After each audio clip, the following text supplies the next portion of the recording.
tu as vu que le toit n'était pas terrible. Il y avait deux types de parties, une très sale, une moins sale. On va tout traiter pareil, donc on va utiliser un produit de chez Algi Pro, c'est l'Alginet Toit. C'est un produit qui va t'aider à enlever le lichen, les salissures noires. C'est un produit qui va t'aider à décrocher ces salissures. Chez Algi Pro, tu as trois types de produits. Tu as les produits nettoyants, les traitements et les protections. Tu l'utilises sur des toits qui sont très sales, tu vas avoir un effet immédiat. C'est-à-dire qu'une fois que tu vas utiliser ce produit-là et que tu vas rincer aux hautes pressions, doucement, eh bien ton toit il va être très propre. Et après, tu peux rajouter un anti-mousse. Moi, c'est ce que je fais. En termes de préconisation, je vais mettre une protection, un traitement, pardon. Et donc là, je mets un anti-mousse.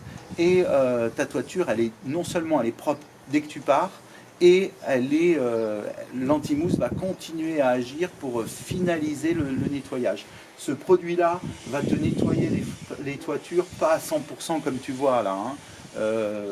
Ça ne va pas te le nettoyer aussi bien que ça, mais ça va te le nettoyer à 90%. Par contre, les 10 autres pourcents, c'est l'anti-mousse qui le fait. Tu peux le nettoyer plus, hein. C'est qu'une question de pression et de matériel. Si tu prends une rotobuse et que tu montes sur le toit et que tu mets 280 bars, je te promets, ça va te le nettoyer. Mais par contre, ça va t'esquinter la tuile. Et ces produits-là, tu ne peux pas les comparer avec d'autres produits parce que dedans, il n'y a pas de javel. Et il faut faire attention, si tu es un particulier et que tu vois cette vidéo, il y a pas mal de gens qui te proposent du nettoyage de toit et ils vont utiliser de la javel. Alors la javel, ça va t'esquinter tes tuiles, ça va pénétrer dans ta terre cuite, ça va continuer à agir, ça va te la rendre poreuse. Et ce qui va se passer, c'est que dès que tu vas commencer à arriver l'hiver, l'eau va se gorger dans ta tuile et il va y avoir du gel qui va arriver et ça va te faire péter ta tuile par couche, par surface, et tu vas voir, elle va s'effriter comme un millefeuille. Et bien ça, c'est entre guillemets à cause de la javel. Aussi, si tu fais un nettoyage, c'est que ta toiture elle est quand même assez vieille, et de lui mettre de la javel, et bien ça va t'accélérer ton processus de vieillissement. Que ces produits-là, pas du tout, c'est uniquement pour les toits, hein, et c'est sans javel. Et c'est d'autres formules et c'est vraiment étudié depuis très longtemps. Cette société fait que Algi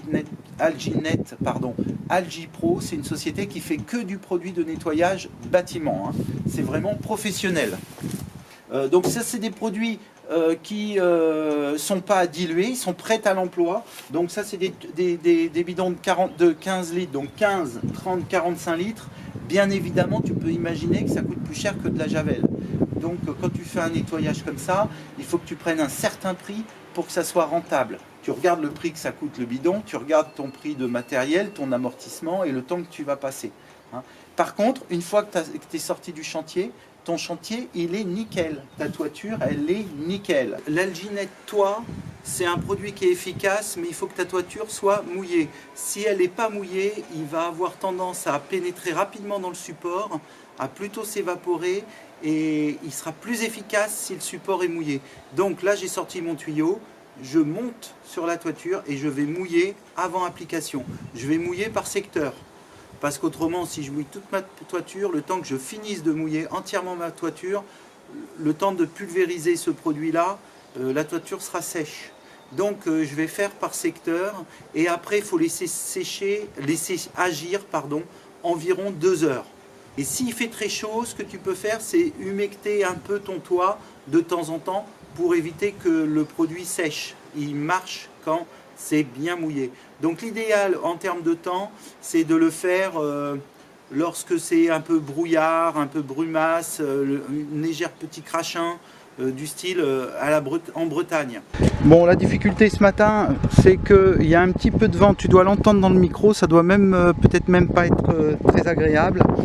Donc je vais commencer par cette partie-là, en bas, et je vais remonter, parce que le produit, comme je t'expliquais, il était assez glissant.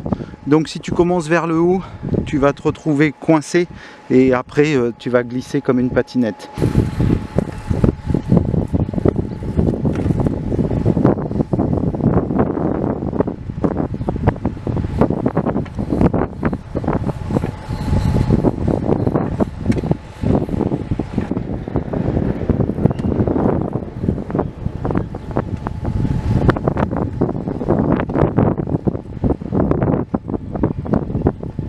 Je viens de finir de pulvériser et je vais passer à l'autre partie. Je vais commencer tout de suite par cette partie-là, la plus extrême.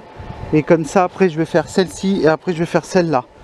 Et ça sera terminé pour la pulvérisation. Après, ça sera le nettoyage. Lorsque tu pulvérises avec un matériel comme ça, tu envoies beaucoup plus de produits qu'avec ton petit pulvérisateur à main. Et c'est pour ça que souvent les professionnels, c'est plus efficace un anti-mousse pulvérisé avec ces produits-là qu'avec les petits à main. Même s'ils sont bons, hein, ils n'envoient pas autant de produits. Je te dis à bientôt, tu peux t'abonner, tu peux liker, tu peux partager, active la cloche. Voilà, bah, comme d'habitude, tu fais tout ce qu'il y a à faire. Laisse-moi un commentaire, ça me fera plaisir. Et puis je te dis à bientôt. Regarde plus de vidéos en cliquant sur les playlists qui apparaissent. À bientôt, salut!